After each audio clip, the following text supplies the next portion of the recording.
I'm listening to a podcast, Black Lodge Trivia Night. I've never heard so many game aspirations in my life. All right, welcome back to Black Lodge Trivia Night. This is Art, and once again, I'm here flying solo. Down in Mount Patrick, they are staring Cyclosporiasis right in the eye and saying, "Not today, Satan." But so what we're going to do tonight is we're going to do another hostile solo session. If you remember last time, things got a little weird, and Doc Brown died. If you remember, there's Del and there's Del 2, and Del 2 was aboard the DST Lady Luck. Things there were a mess. Everybody was, the human crew, they were in the hypersleep chambers, but they'd all been sabotaged, so they had sort of died in those things. The Lady Luck had a hole blown in the hull of Cargo 3, and Del 2 was actually in Cargo 3, sort of trapped in there, half frozen. They brought him out, brought him to sickbay. That might be where we last left things. I can't recall. Let's go to sickbay.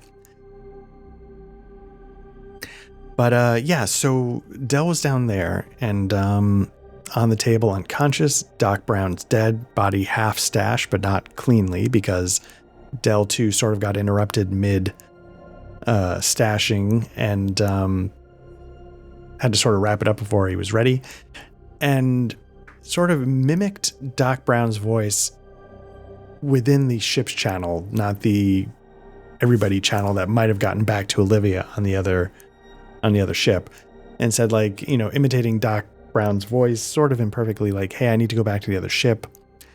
May was like, "Yeah, but when you came over here, there were some malfunctions on your suit. Maybe I should help you out." And that's when Captain Tom Hunter asserted his authority and was like, "May, you need to relax. Let her do her thing. She's fine." And so Tom asserted that authority exactly in the one moment when he should have listened and heeded somebody else's words. But in this case, May was like, "All right," and backed off. Yeah, because if I remember correctly, his captain's his role was a sum of 4, so a -4 effect, which is pretty bad. So we have one murdered crew member hidden in the Lady Luck sickbay. We've got the rest of the crew cleaning up, like dealing with the remains in the hypersleep, going around the ship, trying to figure out some of the stuff that's going on. And Del 2 is among them. Del 1 has been deactivated. The reason why what I'm going to do is I'm going to bring out... Nope. Okay. I was curious if it was going to mark each one of them unconscious, but apparently yes. So let me really quickly token name Del 2. Part of the reason why I think is this link actor data. So if I update token and if I take that off, I think. Yeah, now you can see they're separate. Okay. Let's figure this out. Like I did last time, let's get a couple of rolls on the inspiration tables just to see what's going on. I'll draw 3 again. And from that we got anomaly, authorize, cache, threaten, preserve, decoy, worried, bypass administration, footprints, armed, deflect, quest, unstable. Oops, just punched the mic.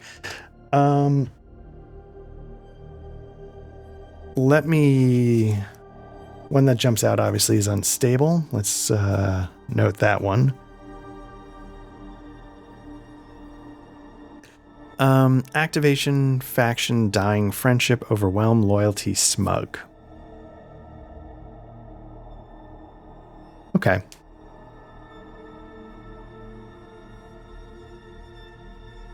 Let's jot down bypass.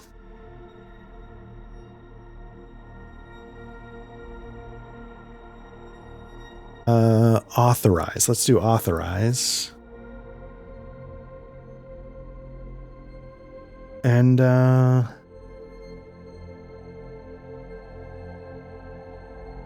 don't know. Anyway, yeah, let's start with those, and let's see where this goes. So Del 2, I should say, rejoins the rest of the crew. They are again going about the ship. Let's say they're in the hypersleep chamber. Let's go back to the Lady Luck. So let's have everybody. Del 2, Del's unconscious. Let's have everybody in the hypersleep chamber. Yeah, I was probably here last. Olivia's still aboard the Noctua.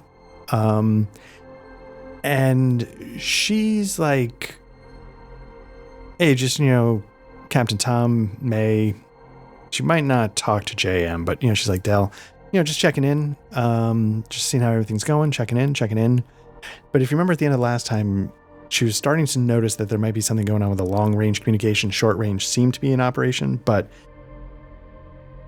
she's not getting any response because, again, Del 2 asked everybody to switch to the local ship's comm when he impersonated Doc Brown. So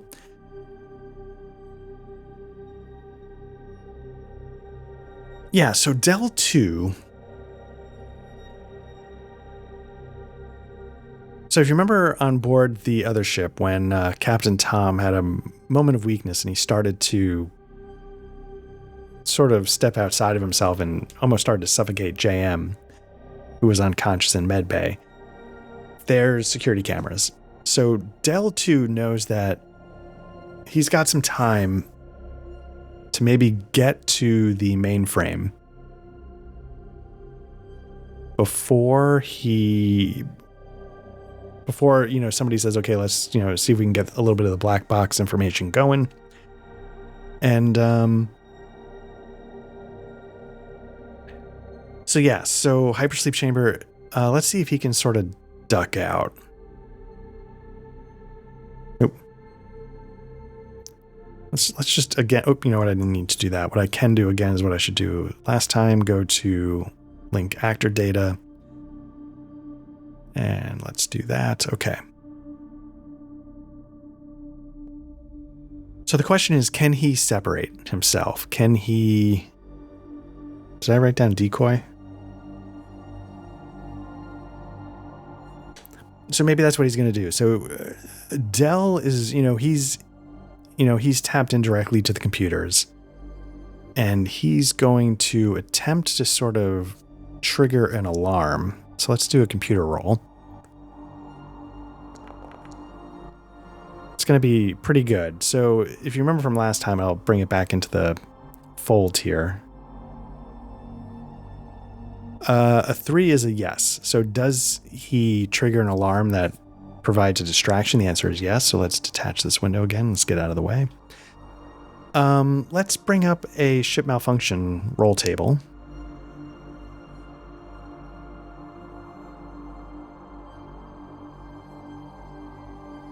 I definitely know I have that.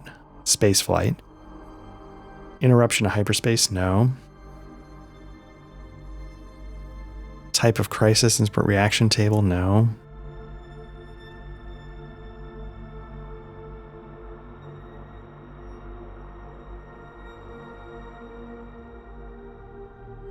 I feel like it should be, here we go, ship malfunction. Okay, hull stresses. Roll engineering skill every hour to diagnose the problem. Once diagnosed, roll 1d6 plus 5 as a target number. Okay, so what I think we're going to do is instead of having a 1d6 plus 5, we're going to do a 1d6 plus 3, because 3 is the effect from Del's roll. So let's do a 1d6.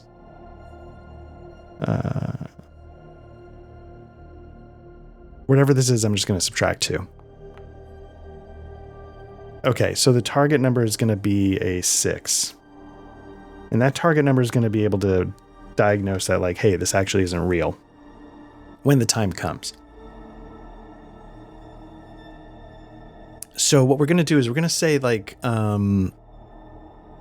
they get reports on, like,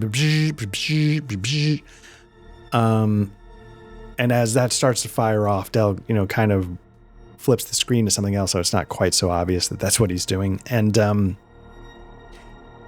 it's going to be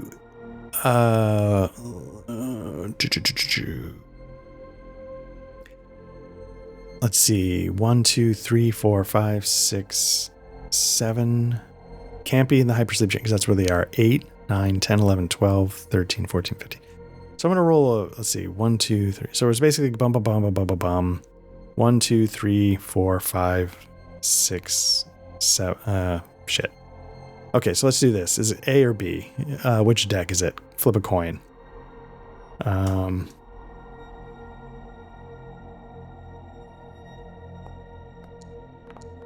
2. So it's the lower deck. 1. So we need a 1d7. 1, 2, 3, 4, 5, 6, 7. Can't be that though. So let's do a d6. Can't be the already damaged. 2. Okay. 1, 2. So the cargo loading machinery. It's just kind of interesting. It doesn't matter at all. I'm curious why I'm getting like a centered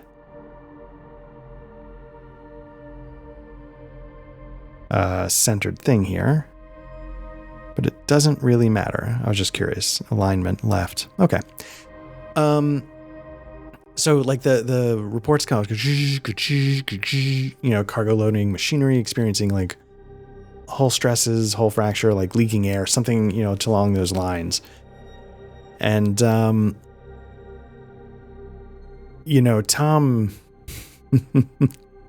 let's do a leader roll.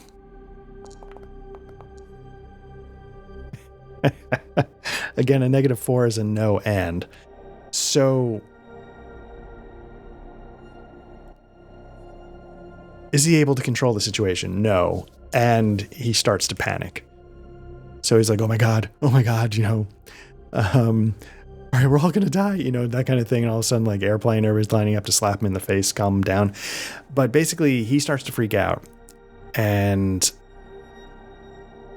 it's one of those things where like, it's like, you just got to keep it cool. They don't, they don't need to see you freak out while like he's completely wide-eyed and sweating. So his trying to act normal is actually exacerbating everybody's response of like, Jesus Christ, man, like you're losing your shit. So he he continues to be the person no one looks to in a pinch. He's like, okay, what are we going to do? Okay. So like, maybe we need to get off the ship. I don't, and while he's doing that, May's like, Adea, come with me. We're going to go check it out. And he's like, you do that. I'm going to, I think we should start getting back to the airlock. And May's like, you do what you got to do, Captain. But, Adea and I are going to go check this out. So they start making their way down to the cargo loading machinery. Captain... The captain makes his way to an airlock. And I've got one here. I'm trying to see if I've got another one marked down, and I don't. So Captain starts making his way to the airlock. And maybe it's one of those things where like the captain, is like, actually pushing past May and Adele, because there's Adea, because they're basically going to the same place almost, they cut over to the elevator, down, bunk. They break left, Tom breaks right.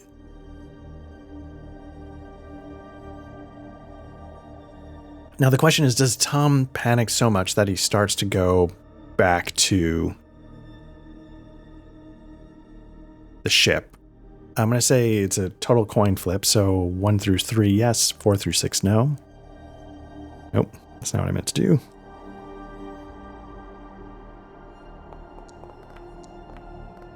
Four through 6, no. So before he, maybe he gets into the soft lock passage, and then he's like, no, Tom, they need you.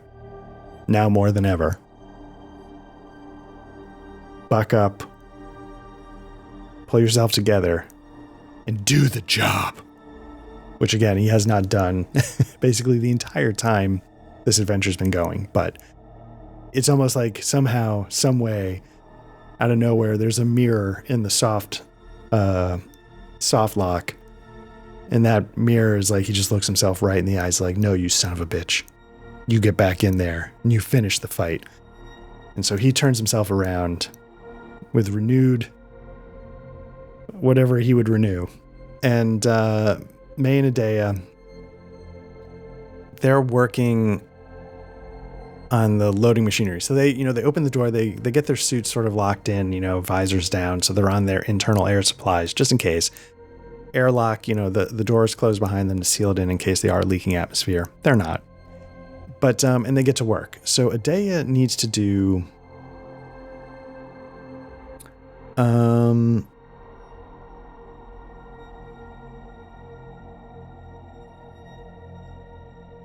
what did I say? Was it 1d6 plus 5 and whatever it was I was going to subtract 2. So the target number is a 6.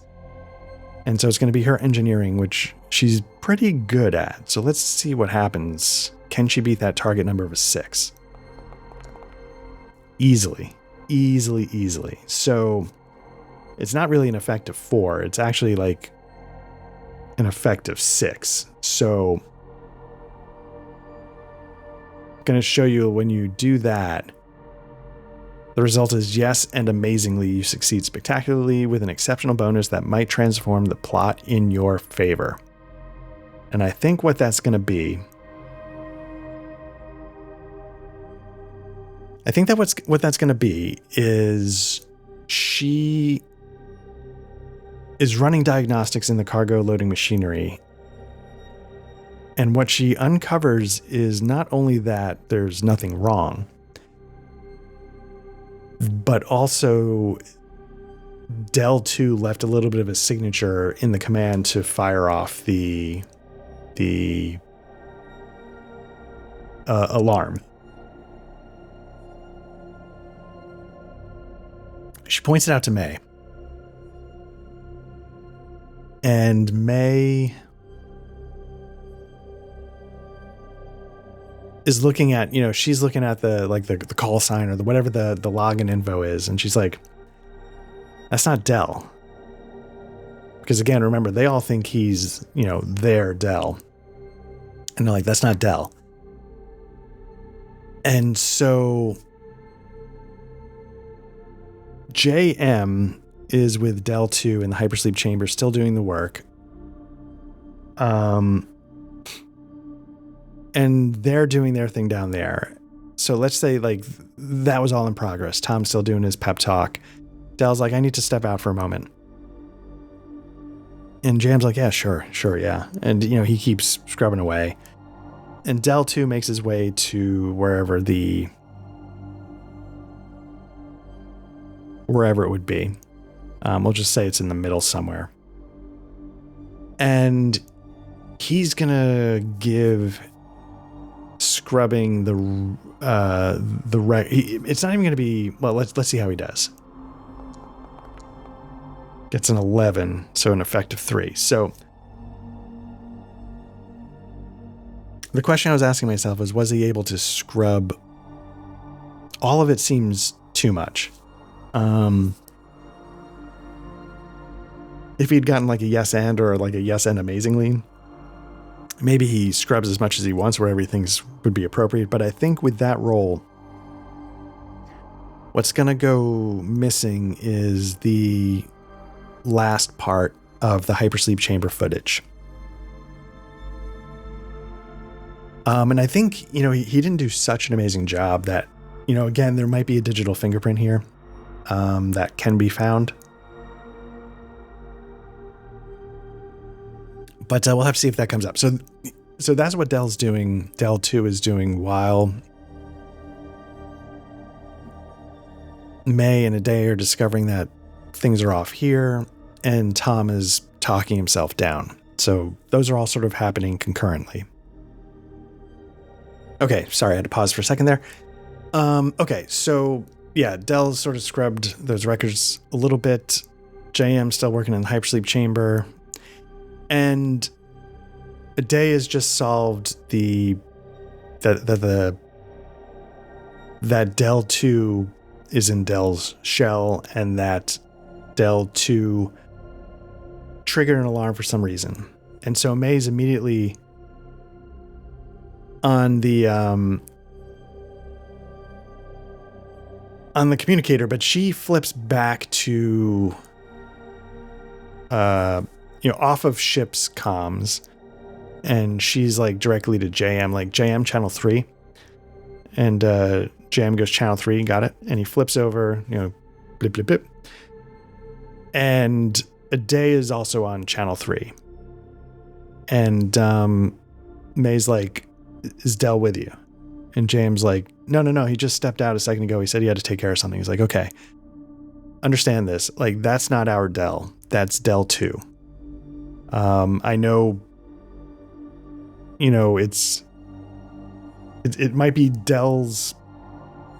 Well, it's hard to, I was about to start talking about stuff. It's like, computationally, that's Del 2.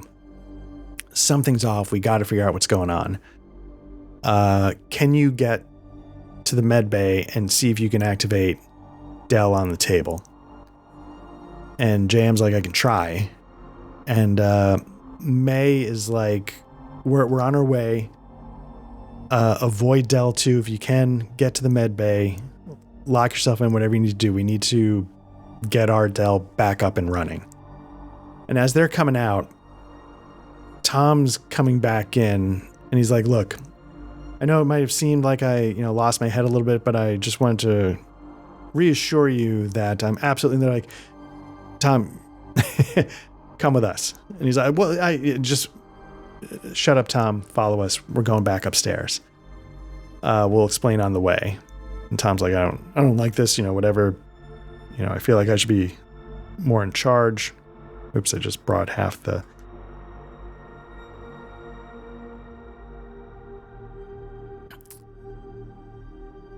All right, so they're making their way to the elevator. Del 2, who's still in the mainframe, is going to have visual on a lot of what's going on in the ship. And so he sees the three of them marching, and he can see May sort of like moving her mouth. So he knows somebody's on a comms channel that he doesn't have access to. So in that sense, he's sort of getting the sense that, okay, there's a chance they might be onto me. And so they're getting back up into the elevator. They're starting to make their way up. JM's going to try and go hypersleep crew lounge med bay. So watching on the cameras, Del 2 sees JM leave the hypersleep chamber and start making his way to the crew lounge, and guesses one of two things. He's either going to the med bay or he's going to go to the bridge. He's trying to get up here. So Del 2 decides he's going to try and cut him off. Now, on a 1 through 4, Del succeeds. 5 through 6, JM somehow manages to beat him to it. Okay, so Del 2 gets to the med bay, locks the door behind him. JM is like banging on the door. So Del 2's in there. JM's at the door. And he starts screaming like, God damn it, like, May, Adea, I'm locked out. I don't know what he's doing, but he's got direct access to Del. He's got direct access to the bridge. Is there any way you can get this door unlocked?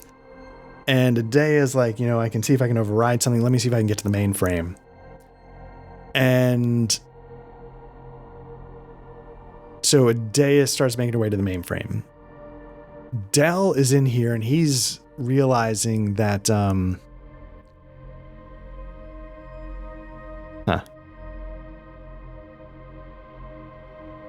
he's realizing that he can't risk them getting in here and getting Dell repaired enough to get up and running.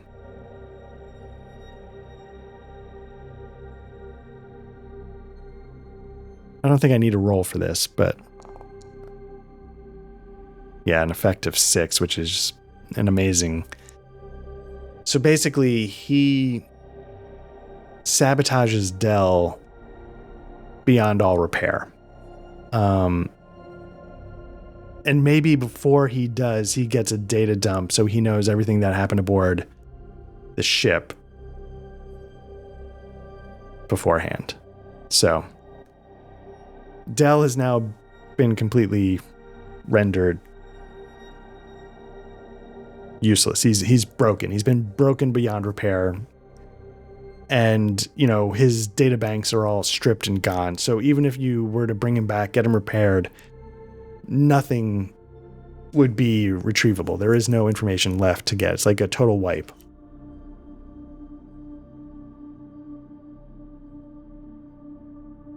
So Dell is gone. Doc is gone. JM's at the door. Adea now is in the mainframe, and she sees Dell 2 sort of destroy Dell, and she loses it.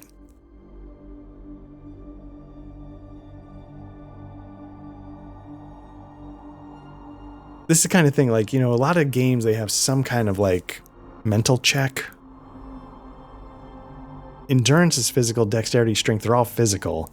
Intelligence, education, society, like, again, there's no good,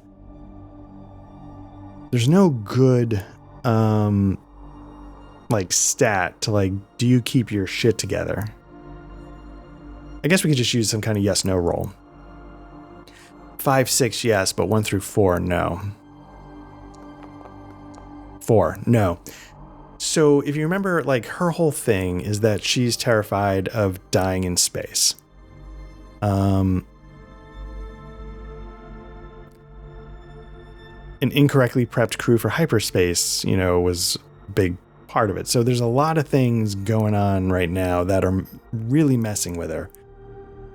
And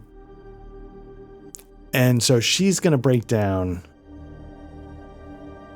and, you know, she, like, screams, like, no! And she still has her comms channel on. So, like, you know, May, Tom, JM, they're all like, oh, God damn it. Like, what? And she's like, oh my God, no. Like, you know, he just wiped Dell. Dell's gone. Now,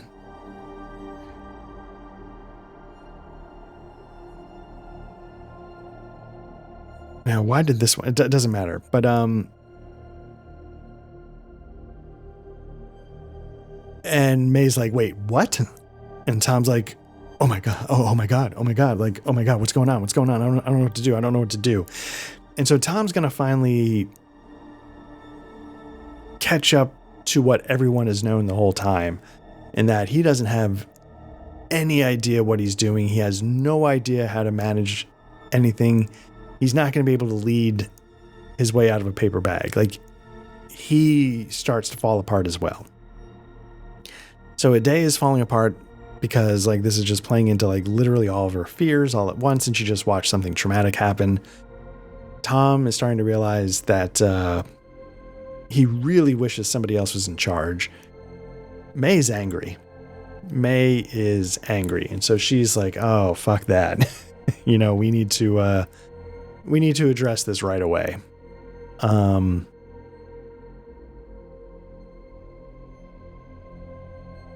What's Olivia doing?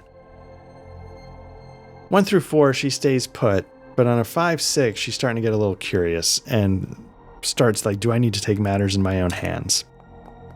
4. No, she's gonna, like, hey, you know, my duty's to, like, somebody's got to be on board the ship. I don't know what's going on there. I don't know why I'm not getting any response. Actually, you know what? Does somebody think to, like, go to, like, Noctua comms? Now that they know something's up, does somebody do that? 1 through 3, yes. 4 through 6, no. 1 through 3, yes. Okay, so it's definitely not Tom. So let's give it to May. because it can't be Adea. And May's like, she flips over to, she doesn't tell anybody though. And so she flips over to like Noctua's comm. She's like, Olivia. And Olivia's like, oh God, thank God. Like, okay, I was trying to, like, I've been trying to get a hold of you. I don't know what's going on. And she's like, switch to comms 3. We got a private channel going on. Switch to comms 3. Something's really wrong. Now let's just double check Olivia's. She's got like, what was her thing? That she was comically pessimistic and paranoid.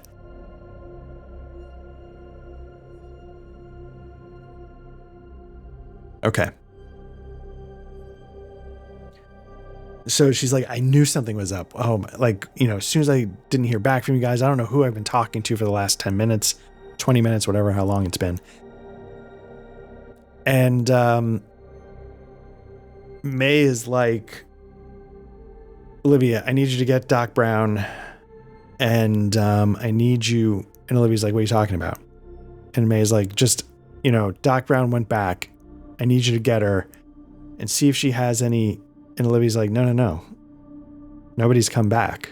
I'm here on the Noctua by myself. And then May just sort of like closes her eyes and starts to, it's like, you won't like me when I'm angry. Like, she was angry already, but now it's like just about to boil over. And so she's like, JM. So everybody heard that, right? And so Tom's like, wait, what do you mean? What do you mean? Like, we heard Doc Brown say she was going back to the ship. I don't understand. Like, that's what she said. Like, that's what was happening. And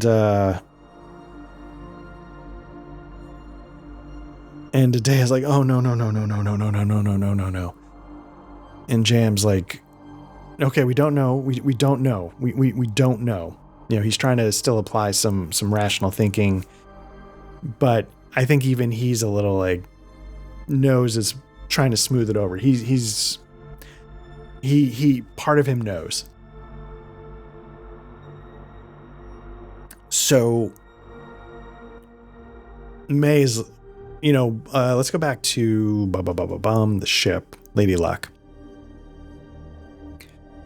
Adea went to there while they were going here. And Adea is again in the mainframe, and May is like, Adea, I need you to calm down. I need you to hear me. All right. I need you to get that door open right now. Okay. Does it calm her down? I was seeing if she had leadership. She doesn't have leadership.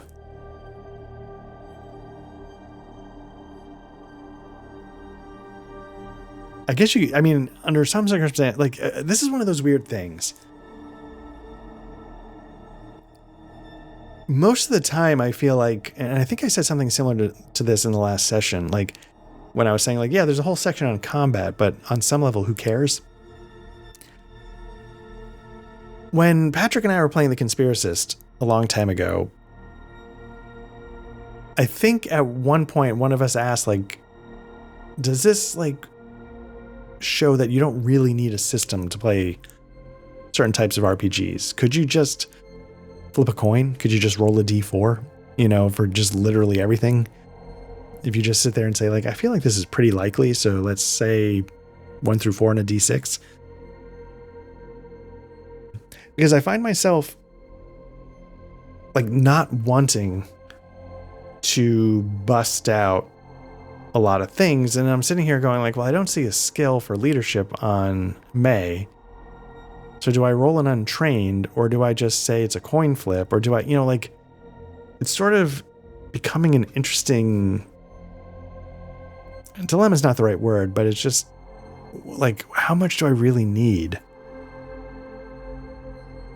to make this story happen? Because it even says, like, let me bring up the rules here.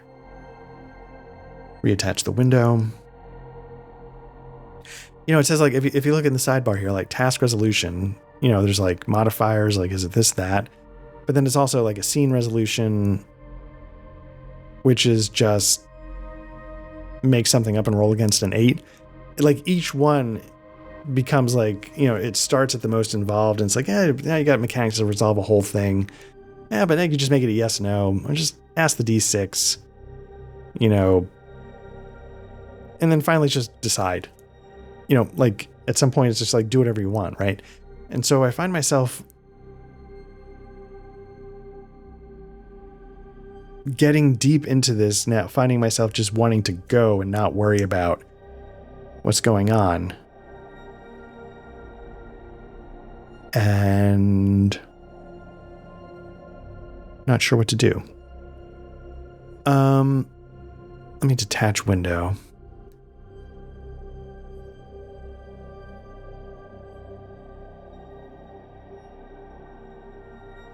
Okay. So what I think I'm going to do is I think I'm going to try and do an untrained role. She doesn't have leadership. You know, actually, one other thing, let me just double check. Hostile solo items, which will have the skills. I was going to say there's different skills. So, like, I feel like there's leadership, which is one thing, like if you're dealing with a group. But I thought there was one when you're just dealing with an individual person. But I also might be confusing systems.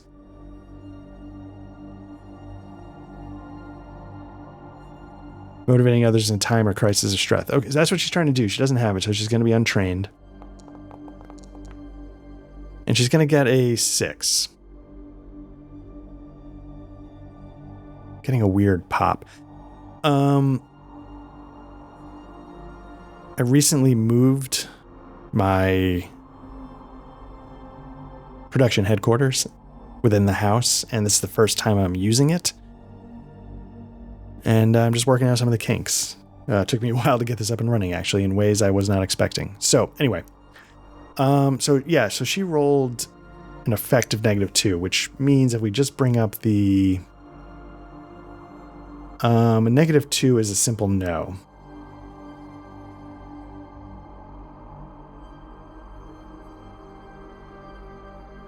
I'm a little nervous what that pop is. I've never experienced that pop before with this device until I moved down here. Anyway, we're going to keep going. So yeah, she does not get Adea to calm down. So she gets to the door. JM's there. Tom's right behind. And the door is going to remain locked. And, you know, and May's doing a thing like, you know, God damn it, like Adea, you need to calm down right now. And Adea just can't bring herself to do it. She cannot lock herself in to get the door open. Maybe she tries. Let's do it. Let's give it an attempt, but she's going to get a -. Fucking A, what's that?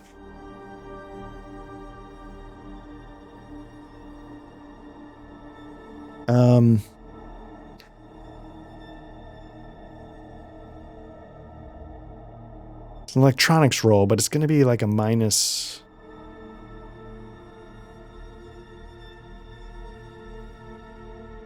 Give her like a -3. She's pretty messed up.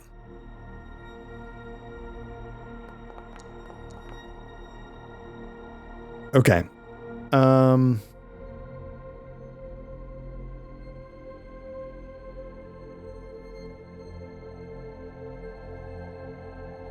She rolled a 10. I'm not quite sure this is doing it right. So she rolled a 10. Oh, +2, 12 minus. Okay. Oh, did I roll?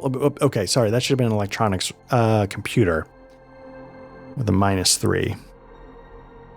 Let me just double check. What I'm going to do is I'm going to bring this back in. Like, because part of me, like, the reason why I was sort of going off on that tangent about, like, what do you even need half the system is because I want to use the system.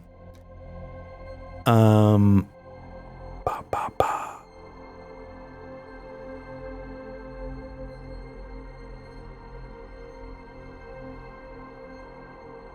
Yeah, I don't know.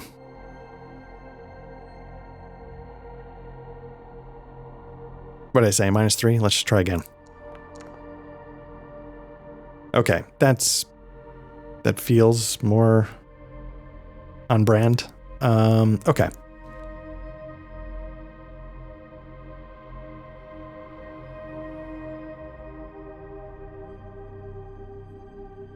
All right. So -4 is a no and. Okay, so no, she does not open the door, and she just crumples to the floor. And, you know, maybe even has to like get her helmet off because she's having like a panic attack. She's hyperventilating. And so she rips it off and she just throws it to the opposite side of the room and the glass cracks. So yeah, so her helmet will not function in a vacuum should that come to pass.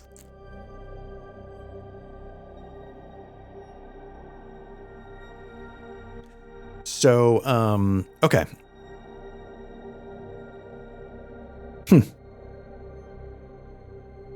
All right. So yeah. What we're going to do is, this is going to be a pretty short session. What they see is, you know, as they're at the door, they can't. Let's get back to sick bay. So they're at the door and they can sort of see there's like, you know, there's a little window, and they see Dell rendered useless on the table, and Dell too sort of looks back at them sort of over his shoulder, and he goes towards the other door. And it closes behind him, and they can sort of see him, like each door has a window, and they can sort of see him marching towards the bridge. And that's where we're going to fade to black.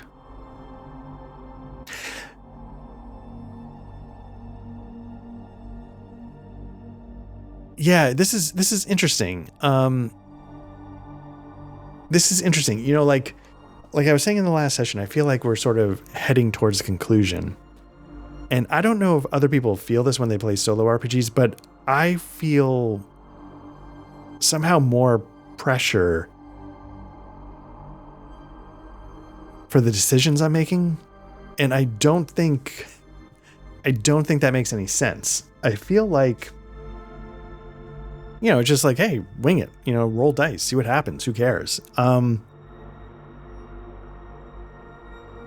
yeah, for some reason, like I'm feeling more pressure about like what each narrative choice means, because I want to see it funnel towards something. And then when you're working on like a story, you usually know the ending and you head toward it. But like, since I don't know the ending, which is kind of the fun part of all this, I'm not sure how to head toward it, you know, like in that sort of that natural instinct to sort of build towards something specific that you would already have as like your North Star. I don't have that. So it's sort of creating this sort of weird dichotomy of what to do. I'm trying to think ahead a little bit, which is not the point, because I'm trying to know where I'm going. So when something random comes in, I can feed it toward that in a funnel. But yeah, that's a weird combo. It's something I've never really experienced before. Like even when I was playing like, you know, the One Ring or something like that, I might not know the ending to the story, but I do know like of some parting image that I want to be where I leave off, even though it doesn't necessarily directly connect to the literal events that wrap the story up. I have a sense of where where it goes a little bit to sort of sign off. And here I have no idea. Anyway, I'm just rambling at this point. So, but yeah, this is probably a little bit of a shorter session because, again, this is sort of like my first run through, and I don't know if I'm having technical issues. So I just want to, before anything gets too crazy, I'll, sign off. I feel like that's a natural point to stop. And we'll just go from there. So, yeah. I appreciate everybody. Like I said, like the point of this is never for me to do solo stuff. So whenever I do it, it's coming in hot. It's coming in like, oh shit, something fell through last minute, this, that. This was particularly not last minute in that sense, but a lot of new setups, a lot of new equipment. I'm in a new space. I don't know what it's going to be like with people watching TV. Like, it's just a lot of unknowns at the moment. So I guess we'll see how it goes. Anyway, thanks again to everybody who checks this stuff out. We really, really appreciate it. We're Black Lodge Trivia Night. If you're watching this, you found our YouTube channel. Like, subscribe, click the notification bell, comment, whatever you want to do if that's your thing. If you prefer audio versions of this stuff, just search for Black Lodge Trivia Night wherever you get your podcasts, and we should show up. We've got a Discord if you want to jump in, talk about RPGs, CRPGs, and hopefully we'll have the crew back together soon and continue with Seasons of Ghost, because I'm really enjoying that. So thanks again to everybody who checks this stuff out. Hope you're doing well. Take care. Bye-bye.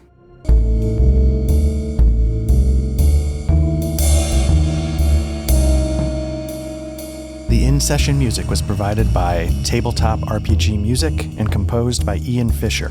You can find the Patreon at www.patreon.com/tabletop RPG music. That's all one word.